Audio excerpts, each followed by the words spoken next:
pregunta de ciclos, heterociclos y compuestos bencénicos. En hidrato de carbono sí o sí vamos a ver compuestos químicos lineales. Ahí vimos grupos funcionales alcohol, aldehído, cetona.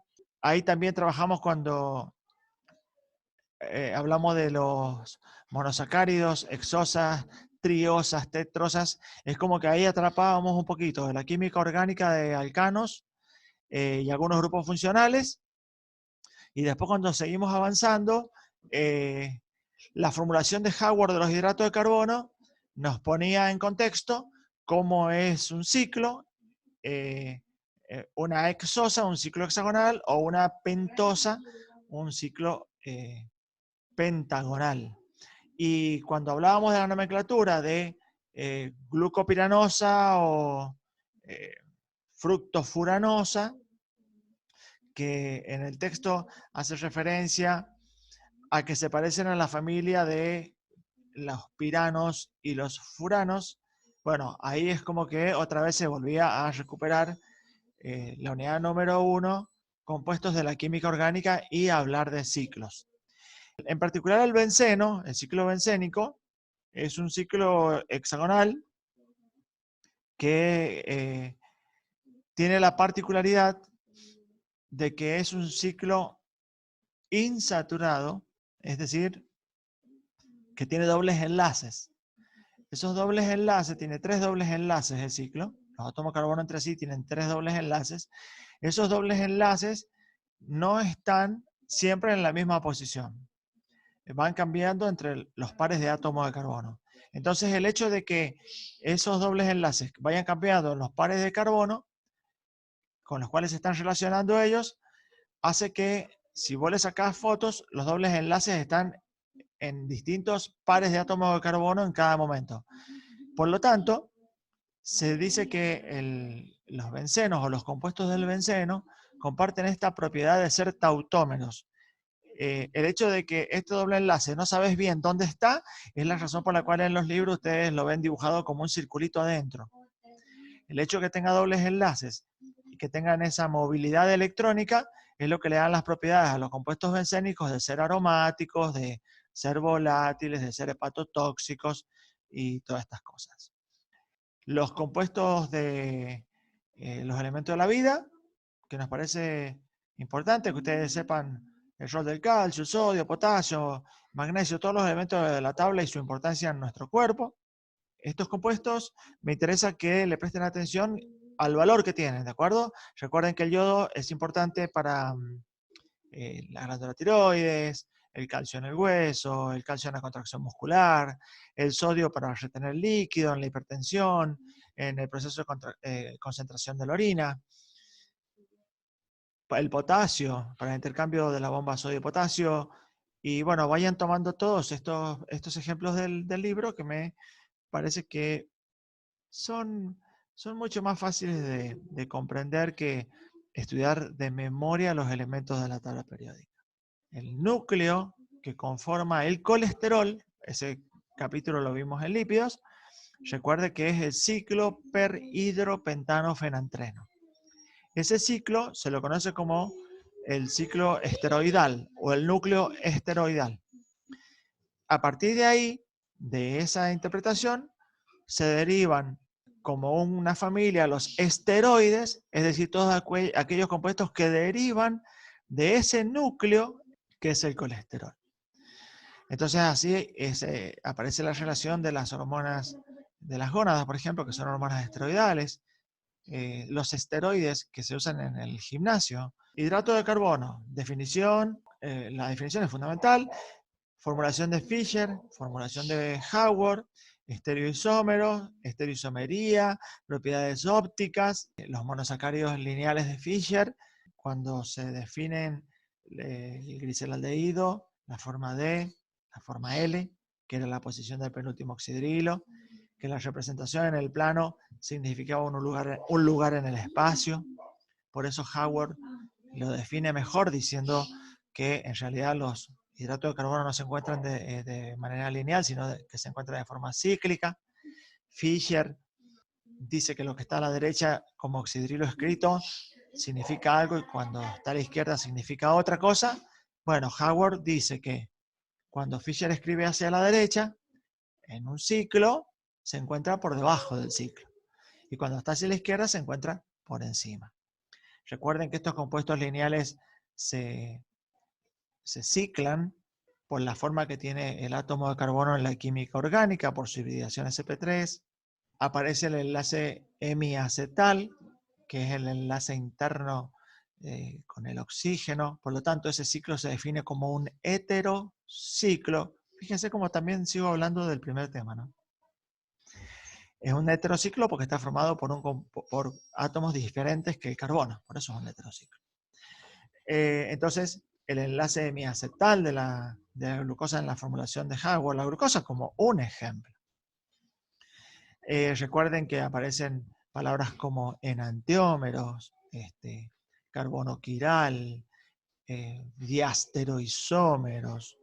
Recuerden que aparecen en las propiedades ópticas de los hidratos de carbono el concepto de dextrorotatorio y levorotatorio, que cuando es dextrorotatorio, cuando desvía el plano de la luz polarizada hacia la derecha, se escribe en la nomenclatura con el signo positivo. Y cuando es levorotatorio, se escribe con el signo negativo. Recuerden que la propiedad de saber si un hidrato de carbono es levorotatorio o dextrorotatorio solamente se puede averiguar en el laboratorio. Pero entiendan lo que significa en la nomenclatura. Entonces, cuando convertimos el ciclo, el lugar donde estaba el grupo carbonilo, ese átomo recibe el nombre de carbono anomérico. ¿Por qué? Porque en ese carbono es un carbono que sigue siendo reactivo y que en él se constituye un oxidrilo. Ese oxidrilo podía quedar en el plano de este ciclo hacia arriba o quedar hacia abajo. Entonces a eso también había que darle un nombre. Entonces si el oxidrilo estaba hacia abajo era alfa. Si el oxidrilo estaba hacia arriba era beta. Asociado a esto, este átomo de carbono sigue siendo un átomo muy reactivo y cuando se combina con otro monosacárido forma el enlace glucosídico o enlace glicosídico. Recuerden que cualquiera de las dos formas de escribir no es para nada hacer trampa, son sinónimos porque son la forma en la que los editoriales españoles han traducido de maneras distintas, pero es el mismo significado. Entonces, eso es lo que le permite a los monosacáridos poder polimerizarse, es decir, juntarse con más unidades. Y así se forman los disacáridos, los trisacáridos, tetrasacáridos, polisacáridos, que sería la mayor expresión. A partir de ahí, paramos un poquitito con los disacáridos a darle mucha importancia. Porque aparecían tres disacáridos de mucho valor para nosotros, que son la maltosa, la lactosa y la sacarosa, que es el azúcar de mesa. Recuerden que ahí destaqué siempre que es significativo poder identificar el disacárido, por qué monosacáridos están constituidos y entre ellos por qué enlaces glicosídicos se relacionan. Entonces recuerden que 2 unidades de glucosa enlazadas por alfa 1,4 es un disacárido que tiene un nombre particular. Una unidad de galactosa enlazada por beta 1,4 con una glucosa es otro disacárido como la lactosa. Después estaba la sacarosa, que es la unión de la glucosa con la fructosa. Recuerden, los polisacáridos que destacamos son el glucógeno, el almidón y la celulosa. También se hablan de las glucoproteínas, los glucolípidos. Empiezan a hablar de ejemplos de moléculas que tienen fragmentos de hidratos de carbono. Son sumamente importantes. En el libro de Feducci hacen una muy bonita presentación de estos compuestos relacionados con los hidratos de carbono, quienes están en el sistema nervioso central, quienes forman parte de algunos lípidos de la sustancia blanca, la sustancia gris, quiénes son marcadores celulares, de identidad celular. Bueno, esos ejemplos los tienen que tomar. Entonces, todo aquello que esté relacionado con la biología y con la medicina son ejemplos que ustedes tienen que tener presentes. No se olviden del rol de los polisacáridos, ¿no? ¿Dónde están? ¿Cuál se almacena en el citoplasma? ¿Cuáles de los vegetales? ¿Cuáles actúan como estructurales? La celulosa. Recuerden que ahí hablamos un poco de las propiedades del enlace beta 1,4, que nuestro cuerpo no posee una enzima que es la celulasa, que después también es algo que retomamos cuando hablé de transporte de lípidos en el intestino, cuando hablé de el consumo de celulosa en el tubo digestivo para modificar la reabsorción de los jugos biliares. Ya vamos a llegar ahí. El otro tema es los lípidos. Bueno, en lípidos tienen que reconocer cómo están formados los ácidos grasos, saturados, insaturados, cómo se clasifican, cómo se esterifican, es decir, cuando se unen, por ejemplo, a un grupo alcohol, cuando se esterifican si ese alcohol es el glicerol, y bueno, si un ácido graso se une por el enlace éster al glicerol, va a formar un monoacilglicérido. Si se unen dos ácidos grasos al glicerol, van a formar un diacilglicérido. Si se unen tres, va a formar un triacilglicérido. Recuerden que cuando en química orgánica uno dice que el compuesto lo nombra terminando con la sílaba il, se lo conoce como un radical. Quiere decir que ese compuesto está unido a otro. Entonces, por eso digo acilglicerol.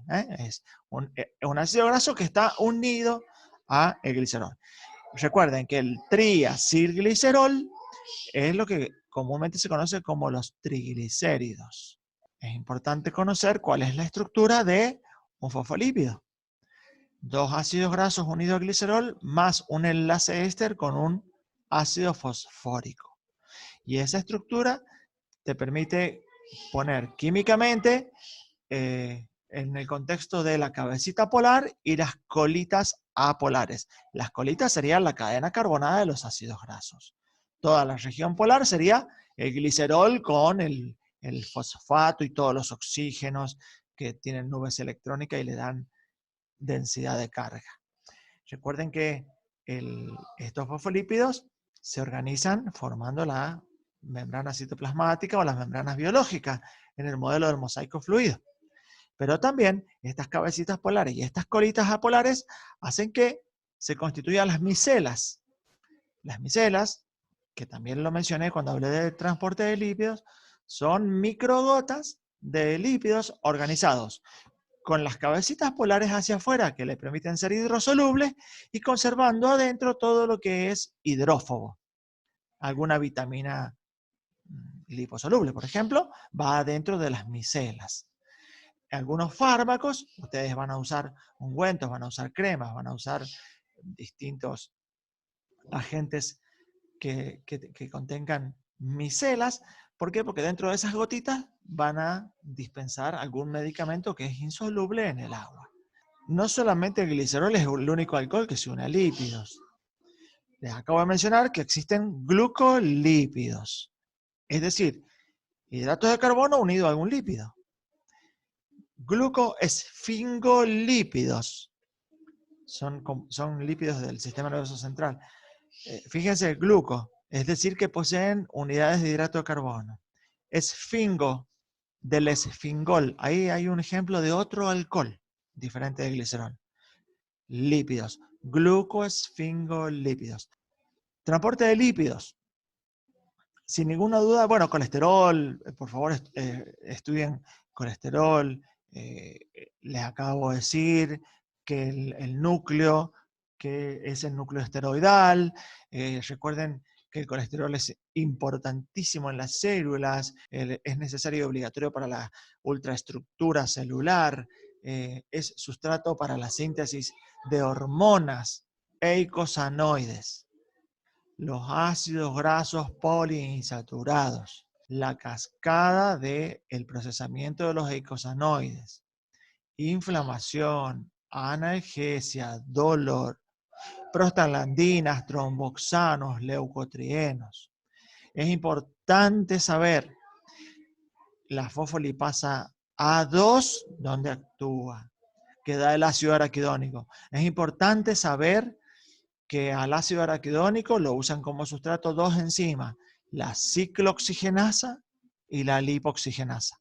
La ciclooxigenasa da prostaglandinas y tromboxanos. Esos compuestos son tremendamente importantes saber qué rol cumplen. Recuerden para qué sirven las prostaglandinas en las distintas partes del cuerpo.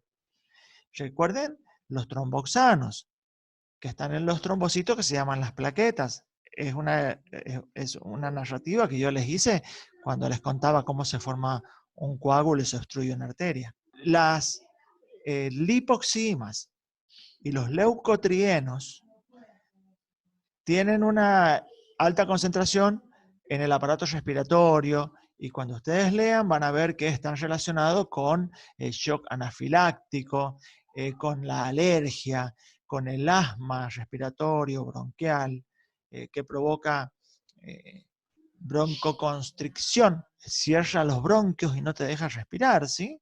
Aparece el rol de la aspirina, pertenece al grupo de los antiinflamatorios no esteroidales. Aspirina es una marca, en realidad es ácido acetilsalicílico, pero existen otros más como el ibuprofeno, el paracetamol, un montón de compuestos que son antiinflamatorios, piensen en el nombre, no esteroidales. Quiere decir que su composición química no proviene del colesterol. Esos compuestos inhiben la ciclooxigenasa, bloquean la ciclooxigenasa, es decir, bloquean la síntesis de prostaglandina y tromboxanos. Pero existen unos compuestos que son los derivados del montelukast, que inhiben selectivamente a la lipooxigenasa, es decir, que son los remedios que se dan para el asma, por ejemplo. Pero existe un momento en nuestro cuerpo, cuando el trauma es muy grande, cuando te golpeas la cabeza y no querés que se inflame el cerebro, con un edema cerebral dentro del cráneo que no es flexible, hay que bloquear esta cascada completa, de manera completa. El único modo de bloquearla de forma completa es bloqueando la fosfolipasa A2, que es la primera enzima que produce el ácido araquidónico. La primera, bloquearla por completo. En ese lugar, sobre esa enzima, actúan los corticoides. Los corticoides son compuestos derivados del colesterol, son esteroides. Entonces, el cortisol y los corticoides son los compuestos que bloquean por completo la cascada de los eicosanoides. Transporte de lípidos. Recuerden, las lipoproteínas, a ver, está mezclado acá el capítulo de proteínas y de lípidos. Las lipoproteínas, ¿qué es importante? ¿Cuáles son? Se clasifican por la densidad, qué proteína forma parte de su estructura, qué apoproteínas reciben, quién las presta, para qué sirven. Recuerden, la ApoC era para activar la descarga en las células y la ApoE es para que la lipoproteína se degrade en el hígado. No se olviden dónde nacen los kilomicrones, dónde nace la VLDL, dónde se sintetiza la HDL. No se olviden qué cosas transportan cada uno de ellos. No se olviden qué significa o a qué se le dice colesterol malo y a qué se le dice colesterol bueno. Y no se olviden lo que representa el hecho de que se deposite colesterol en las arterias con la consecuente obstrucción, en donde se provoca el infarto. No se olviden, por favor, de las técnicas kinésicas que están contraindicadas para realizarse cuando hay antecedentes lipídicos. Por favor, no se olviden porque la esencia de ustedes es ser kinesiólogo y esa es la mirada que tenemos que darle. No se olviden de tener presente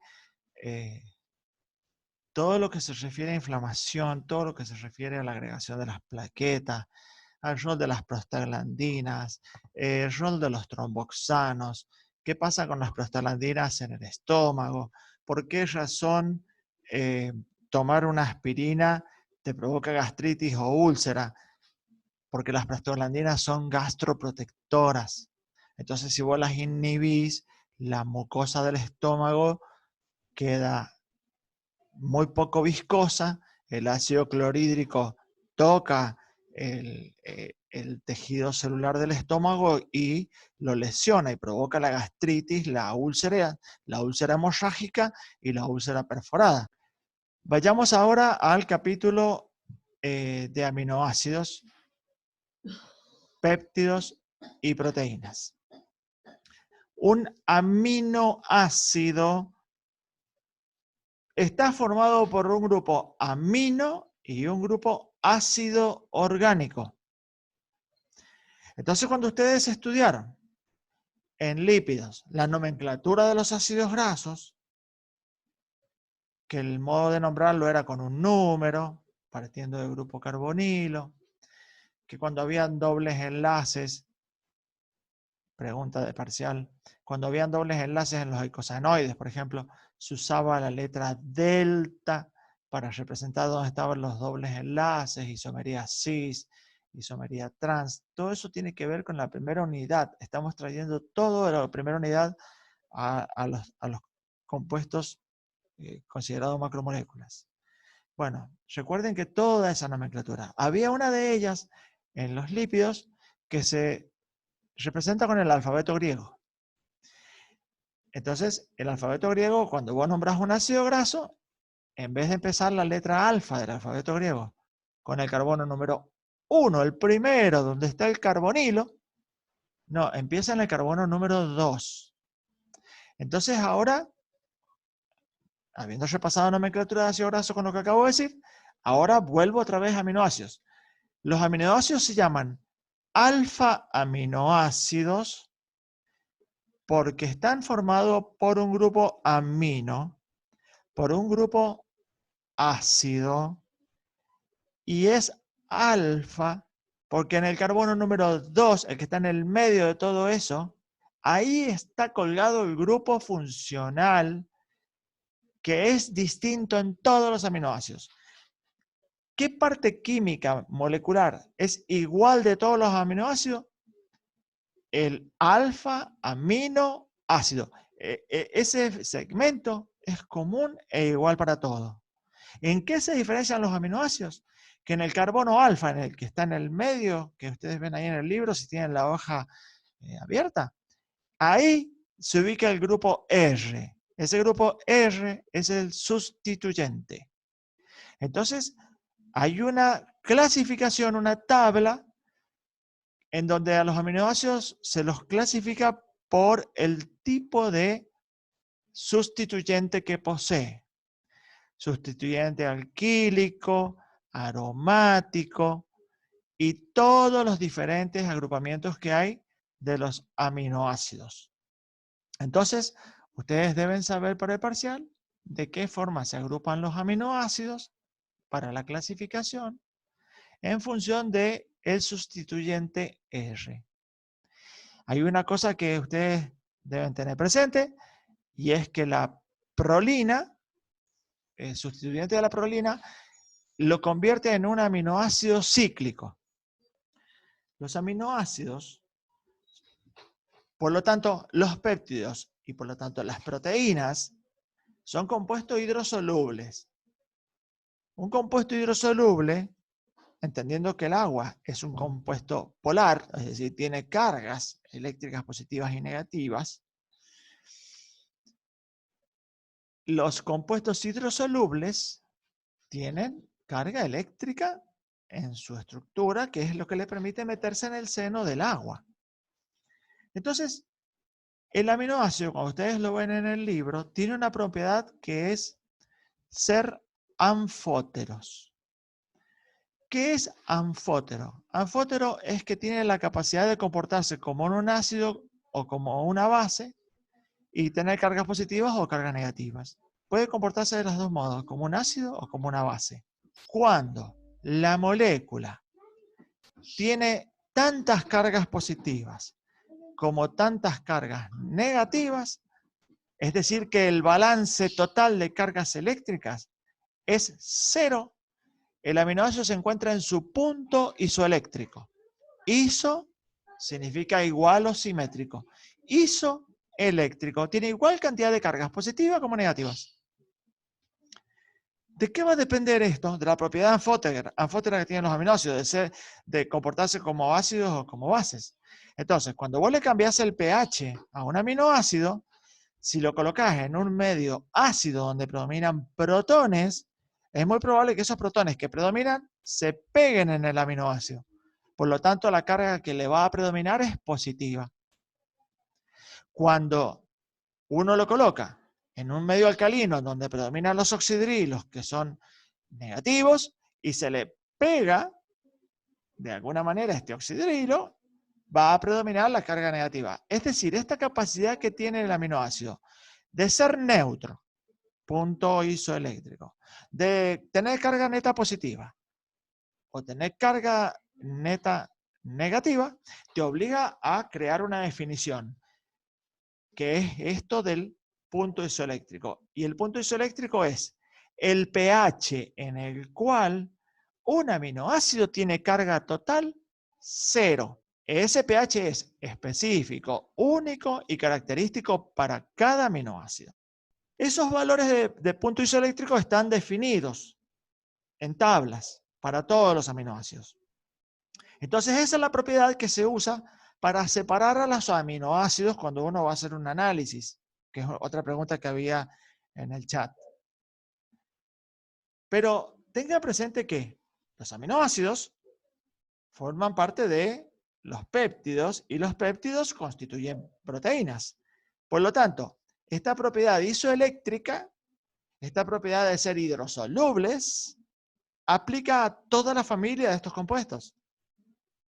Entonces, se conoce perfectamente el punto isoeléctrico de diferentes péptidos, proteínas, y de esa manera el laboratorio puede, a través de cargas eléctricas, desplazar aquellas moléculas que son positivas y negativas y hacer que quede solita la que tiene carga neta total 0, que no va a ir a ningún polo. Entonces, esto que yo lo digo de forma así muy coloquial, en el libro de Harper fundamentalmente, es lo que ustedes van a leer en Harper de métodos de separación de los péptidos, proteínas y aminoácidos, que es la electroforesis, contrainmunoelectroforesis, iontoforesis. Entonces, recuerden, foresis significa caminar, mover o desplazarse. Y todo lo que sea electro es por cargas eléctricas. Por lo tanto, cualquiera de esos métodos se basa en que el compuesto puede tener carga eléctrica 0 en algún momento, en un pH específico. Entonces, no es necesario que ustedes estudien los métodos químicos y las recetas de los buffers, es decir, los líquidos donde se colocan las muestras biológicas a estudiar, sino que lo que nos importa a ustedes es que sepan que por métodos electroquímicos se pueden separar aminoácidos, péptidos y proteínas. Y de esa manera estudiar el déficit de alguno de ellos o estudiar el exceso de alguno de estos compuestos. Es decir, que hay modo de identificarlos, separarlos, procesarlos. Y ahí ustedes van a leer en Wolf que aparecen enfermedades como el cuasiorco, el marasmo. Bueno, por favor, no se olviden, estamos en una carrera biomédica, así que todas las patologías que están en los libros, sin duda van a ser preguntas de parcial. Forma parte de la esencia de ser un profesional de la salud. Entonces, las patologías sí las estudian. Bueno, espero que les haya quedado claro qué significa punto isoeléctrico. Cuando vos unís aminoácidos, llega un momento en el cual estos aminoácidos se convierten en péptidos. Es una cadena lineal de aminoácidos. Estos se convierten en péptidos. Esa cadena lineal se llaman péptidos. Estos péptidos, de acuerdo a cómo se organizan los aminoácidos, son diferentes péptidos con funciones distintas.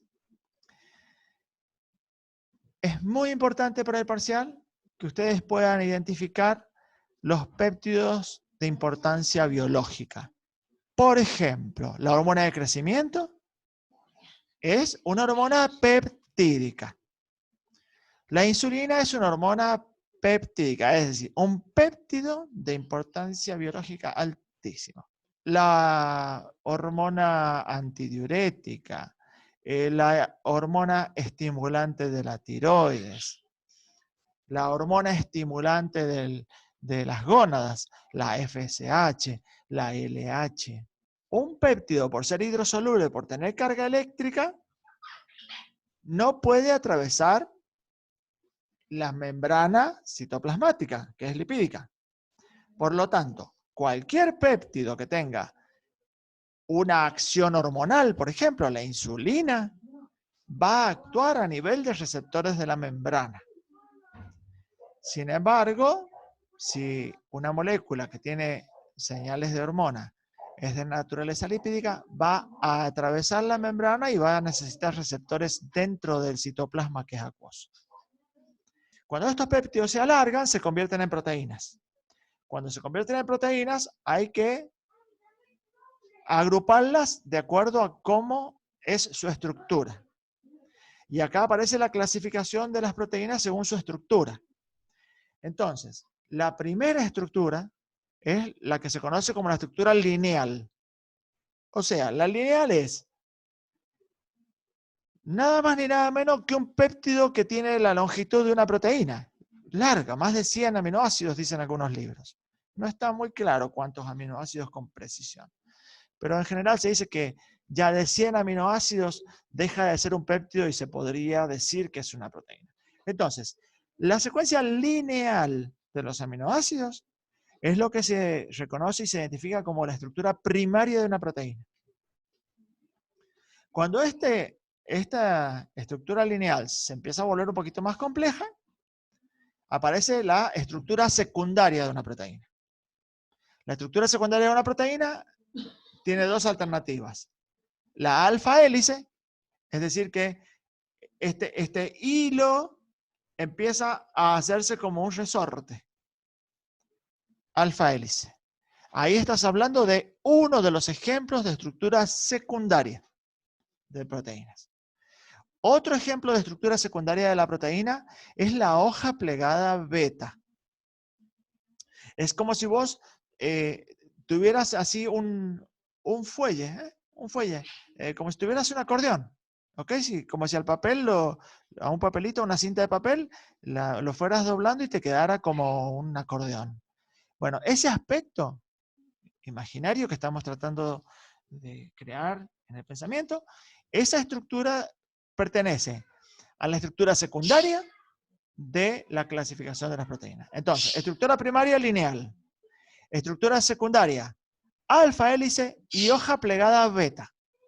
Cuando se combinan las primarias y las secundarias, conforman la estructura terciaria. Y les acabo de decir que la imagen mental es un ovillo de lana enredado, un ovillo. Esa es la razón por la cual se denomina la estructura globular. Entonces, la estructura terciaria es la que corresponde a una globina. Es decir, la combinación de estructuras primarias y secundarias. Y acá aparece un ejemplo importantísimo, que es la mioglobina. Esta globina puede adentro tener atrapadas cosas. Cuando tiene el grupo M, que es el que se encarga de transportar el oxígeno, se llama mioglobina. Esta molécula tiene aspecto de color rojo porque el ciclo M que tiene adentro con el hierro, que es el que va a fijar el oxígeno, se ve rojo porque absorbe en ese espectro visible. y se llama mio porque está en el músculo. Entonces la mioglobina es un ejemplo de estructura terciaria, es decir, de estructura globular, es decir, de una globina. ¿Qué es importante de esto como un ejemplo? Que esta estructura tiene la capacidad de retener una molécula de oxígeno y sirve de almacenamiento de oxígeno para el músculo. Entonces, como la mioglobina está en el músculo, esa es la razón por la cual el músculo, cuando vos lo cortás, se ve rojo. Por esa razón, la carne es roja. Por esa razón, nuestros músculos son rojos, porque están cargados de mioglobina. Otra proteína muy importante, que sería una de las más importantes del cuerpo, que pertenece a la categoría terciaria, es la albúmina. Y la albúmina es una proteína globular de estructura terciaria que ocupa más del 50% de todas las proteínas que circulan en la sangre. Tiene más de 1 millón de funciones. Una de ellas es llevar los ácidos grasos pequeños, esos ácidos grasos que en el libro dice que son libres. Yo se los dije en la clase de transporte de lípidos. No solamente lleva ácidos grasos chiquititos, sino que lleva minerales, vitaminas, lleva muchísimas cosas. Como soluto, hace que la carga de partículas que está dentro de los vasos sanguíneos respecto de todas las partículas que hay del lado de afuera son isoosmóticas. Recuerden que iso significa igual o parecido o simétrico, ¿no? Es decir, que la concentración de partículas gracias a la albúmina que va por los vasos sanguíneos es la misma que la que está del lado de afuera del vaso sanguíneo. Cuando esa relación se pierde, naturalmente el lugar más concentrado atrae agua para parecerse al que está del lado de afuera. Por lo tanto, cuando la albúmina disminuye en nuestra sangre, por ejemplo en la desnutrición, por ejemplo en el alcoholismo crónico, cuando el hígado se daña y no puede fabricar tanta albúmina, la concentración de albúmina baja en el plasma sanguíneo, se rompe la igualdad de la osmolaridad entre la parte exterior del vaso sanguíneo y la parte interior. Entonces, ¿qué sucede? El componente líquido de la sangre, que está más diluido, trata de salir para diluir del lado de afuera del vaso sanguíneo. Y eso es lo que ocasiona que, por ejemplo, en el alcohólico se colecte líquido en el abdomen que se llama líquido ascítico. Entonces se le pone el abdomen como si estuviera llevando una pelota de fútbol debajo de la camisa. En realidad lo que está sucediendo en ese paciente es que ha colectado lo que se denomina líquido ascítico. Ese es el valor de mantener la osmolaridad. Acá también hay otros ejemplos como son los anticuerpos, las inmunoglobulinas. ¿Cuántas son? Son IgM, que es la inmunoglobulina, el anticuerpo que nuestro sistema inmune lanza a la circulación como primera respuesta. Después está la inmunoglobulina G, que es la de la memoria inmunológica, es la que cuando nos vacunamos tratamos de que quede siempre presente, cosa de que cuando aparezca de nuevo el virus o la bacteria lo bloquee. La inmunoglobulina E, que se relaciona con la alergia. La inmunoglobulina D. Está la inmunoglobulina A. La inmunoglobulina A también se la conoce como secretora. ¿Por qué? Porque está en las mucosas, están en nuestra mucosa nasal, en la boca, en la mucosa del ojo, en la mucosa intestinal. Y es la primera defensa que tiene nuestro cuerpo para bloquear gérmenes que tratan de atravesar las mucosas y meterse adentro de nuestro organismo. Cuando yo empiezo a combinar estos ovillos, estas globinas, se forma lo que se denomina la estructura cuaternaria. 4 ovillos, 4 terciarias, forman lo que se denomina la estructura cuaternaria. Y el ejemplo más representativo es la hemoglobina. Es la molécula encargada y responsable de transportar el oxígeno en la sangre.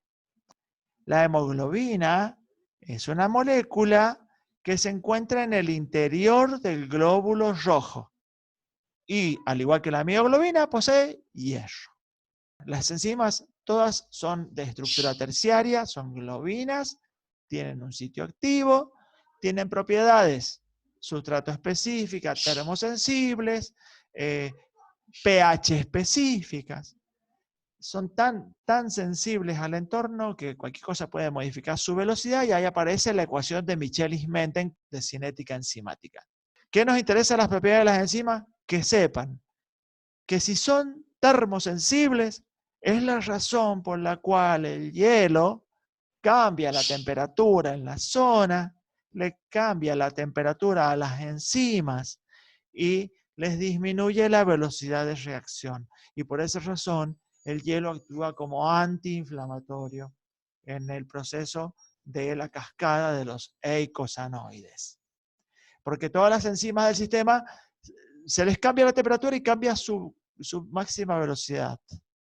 Desnaturalizar una proteína no es lo mismo que coagularla. Desnaturalizar una proteína es romper los enlaces no covalentes, es decir, agarro este ovillo y logro estirarlo sin que se corte. Eso es desnaturalizar una proteína.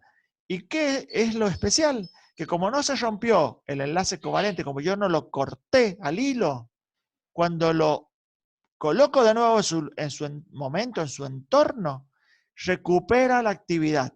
Es decir, que una proteína desnaturalizada recupera su actividad biológica. Coagular una proteína es irreversible. La coagulación es irreversible. Es agarrar el ovillo, desarmarlo y cortarlo en pedazos. Entonces la diferencia es que en la coagulación se rompen los enlaces covalentes. Y es irreversible. El ejemplo, cocinar la clara de un huevo. Cuando la clara del huevo se puso blanca, no vuelve atrás. Cuando vos cortás la leche y se formó el yogur, no vuelve atrás. Eso se llama coagulación. Muchísima energía, chicos. Un abrazo muy afectuoso de la profe Leonora y mío para con ustedes y los vamos a estar acompañando en el parcial, así que ahí vamos a estar atentos. Muy buen fin de semana, chicos.